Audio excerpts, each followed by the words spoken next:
L'ennesima avvertenza aziendale coinvolge questa volta i lavoratori di Arco Spedizioni, che ha sede anche nella zona industriale di Padova. Una vicenda che parte dall'estate scorsa, ad agosto, spiegano i sindacati, quando Mizar, la società che gestiva i magazzini in Veneto di Arco Spedizioni, società committente, sparisce lasciando tutti sorpresi e a piedi. E non è un modo di dire, i loro dirigenti spariscono, veramente nessuno sa che fine abbiano fatto. Una cosa a cui non ci si abitua mai, ma non infrequente nel mondo degli appalti e nel settore della logistica. A questo punto subentra un'altra società, la Novalog, mentre Arco Spedizioni, come prevede la legge, dopo un lungo e acceso confronto, dà disponibilità di intervenire in surroga, coprendo le spettanze dovute ai lavoratori in relazione a insolvenze delle gestioni operative precedenti, ma di fatto si è assistito ad un nulla di fatto sulla pelle dei lavoratori. Siamo alle solite, un altro appalto che va a finire in carico ai lavoratori.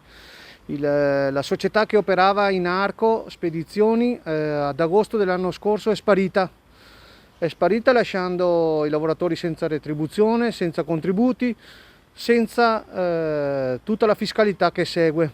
Arco ha pagato in surroga la mensilità, però nessuno ha emesso il cedolino con la fiscalità e pagato logicamente le tasse per le mensilità di luglio e di agosto.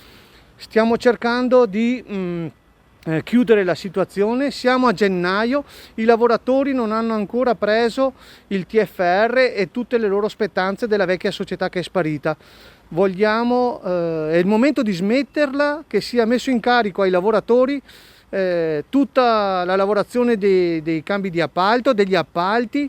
È il momento che i responsabili delle società si assumano direttamente i lavoratori e la smettano con il giochino degli appalti per guadagnarci sopra.